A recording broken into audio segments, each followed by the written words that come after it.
बिहार में सत्ता वही है, लेकिन मुख्यमंत्री का जो चेहरा है वो बदल गया है। सम्राट चौधरी अब बिहार के मुख्यमंत्री है और ऐसे में हमारे साथ बात करने के लिए अभी जेडीयू के राष्ट्रीय प्रवक्ता और जेडीयू के वरिष्ठ नेता राजीव रंजन सर हैं। बात करेंगे।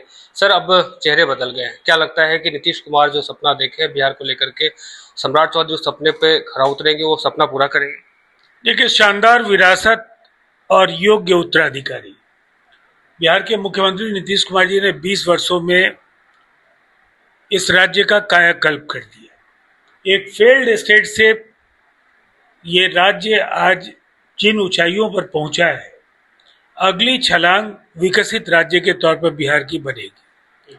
सम्राट चौधरी जी पर नीतीश कुमार जी को भरोसा है और लंबे समय तक साथ काम करने की वजह से जो बिहार की जमीनी समस्याओं का अंदाजा सम्राट जी को है, जिस तरह से उन्होंने करीब रह करके नीतीश कुमार जी को जन भावनाओं से जुड़े सवालों का समाधान करते देखा है, हम आश्वस्त हैं कि उस सपने को एक मुकम्मल ऊंचाई तक पहुंचाने का काम सम्राट जी करेंगे। सर, जिस प्रकार से देखा जाए तो निशांत कुमार को लेकर के लोग काफी उत्साहित थे, उनके राजनीति में आने से काफी उत्साह देखने को मिला था कार्यकर्ता में। उन्होंने डिप्टी सीएम का जो कह सकते हैं कि वो बन सकते थे, लेकिन उन्होंने उस चीज को साफ इनकार कर दिया। उनका साफ तौर से कहना है कि संगठन की मजबूती के लिए काम करेंगे सबसे पहले। तो ये निर्णय जेडीयू के लिए और बिहार की जनता के लिए कितना महत्वपूर्ण? देखिए, प्रारंभिक तौर पर बिहार को काफ़ी निराशा हुई थी, लेकिन हमें गर्व भी करना चाहिए ऐसे नौजवानों पर जिन्हें सत्ता का जो लोभ है वो लेश मात्र भी नहीं है, और इसीलिए उन्होंने ये कहा कि पहले मैं जनता के बीच जाऊंगा, और अब वो जनता के बीच जा रहे हैं, उनके समस्याओं को समझेंगे, फिर आगे क्या उन्हें करना है वो तय करेंगे। नीतीश कुमार के नक्शे कदम पे चलने की बात वो कर रहे हैं, तो क्या लग रहा है कि उनके नक्शे कदम पे चलेंगे? और बिहार में जिस प्रकार से नीतीश कुमार की छवि रही है कि विकास पुरुष उन्हें कहा जाता है, तो क्या उस उनका स्थान जो है निशांत कुमार ले पाएंगे? देखिए, नैतिकता, सादगी और सरलता में तो वो उन्होंने पहली बार में ही अपने फैसले से ये संकेत दे दिया कि वो नीतीश कुमार जी के रास्ते पर ही आगे जा रहे हैं। और इतनी बात तय है कि जिस तरह से वो बिहार की समस्याओं का अध्ययन कर रहे हैं और उसके बाद वो बिहार के चप्पे चप्पे का दौरा करेंगे, उसके बाद जब वो फैसला लेंगे तो निसंदेह बिहार की समृद्धि और बिहार के विकास की निरंतरता को सुनिश्चित करने में उनका अविस्मरणीय योगदान होगा। कल जो है संसद भवन में नारी शक्ति वंदन अधिनियम बिल का जो है वो पेश हुआ, लेकिन पेज कहीं ना कहीं फंसता हुआ उसमें दिखा और पेज फंस भी गया। तो और उस पर अब विपक्ष जो है लगातार जो है टिप्पणी कर रही है। क्या लगता है कि ये कहाँ तक, आप किस नजर से देखते हैं? देखिए, विपक्ष ने एक बार फिर महिलाओं को धोखा दे दिया है। महिलाएं इस बात को कभी भूलेंगी नहीं।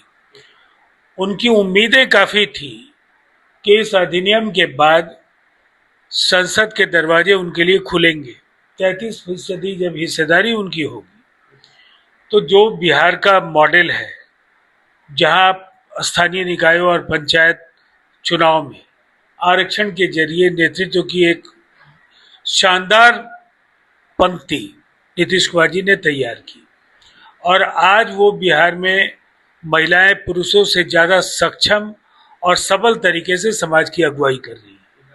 इस मॉडल को पूरे देश को अपनाना था, लेकिन इसमें कहीं ना कहीं विपक्ष ने महिलाओं से एक बार फिर धोखा किया। जो दशकों तक उनकी सरकारों के दौरान महिलाओं के साथ न्याय नहीं करने का उनका ट्रैक रिकॉर्ड रहा है, ये प्रायश्चित का अवसर था जिसको उन्होंने गंवा दिया।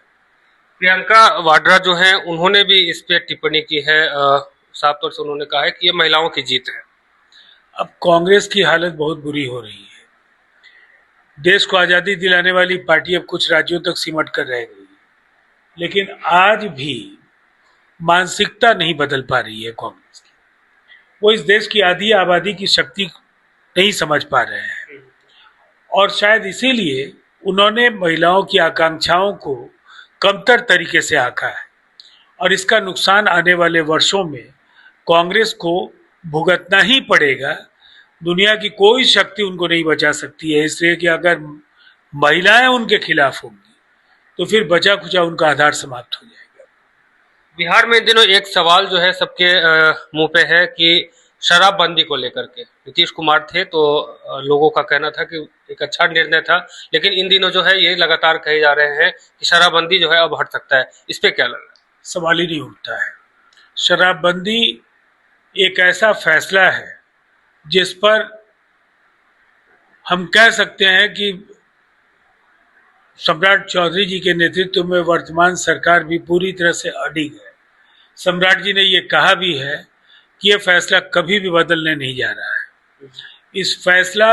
इस फैसले को बिहार में जो व्यापक एक बदलाव का मार्ग प्रशस्त हुआ उसे जोड़ करके सब लोग देखते हैं। महिलाओं के उत्पीड़न की घटनाएं घटी, महिलाएं स्वावलंबी बनी, आज महिलाओं की क्रय शक्ति बढ़ी है, जो शराब के सेवन से होने वाली बीमारियां हैं वो कम हुई हैं, सड़क दुर्घटनाओं में कमी आई है। और जब इतना बड़ा कालजयी और युगांतकारी निर्णय हुआ है जिससे राज्य की महिलाएं बेहद खुश हैं, तो इसे बदलने का जोखिम कोई नहीं लेगा। तुम्हारे साथ जेडीयू के वरिष्ठ नेता और राष्ट्रीय प्रवक्ता राजीव रंजन भी थे। उन्होंने साफ तौर से कहा है कि जिस प्रकार से नीतीश कुमार राज्यसभा जाने के बाद अब सम्राट चौधरी बिहार के जो मुख्यमंत्री हैं, अब उन पे पूरा विश्वास है कि वो बिहार के विकास में अपना अहम योगदान देंगे। साथ ही निशांत कुमार को लेकर के भी इन्होंने अपनी बातें रखी। फिलहाल हमारे साथ बने रहे और देखते न्यूज़ बाइस्कोप। धन्यवाद। क्रिकेट के विश्व मंच पर छा रही हैं रांची की प्रतिभाएं। इन प्रतिभाओं को संवार रहा है जेके इंटरनेशनल क्रिकेट एकेडमी। अनुभवी कोच की देखरेख, सुविधाओं से लैस जेके क्रिकेट एकेडमी अनुशासन और आत्मविश्वास का विश्वास भरा सफर।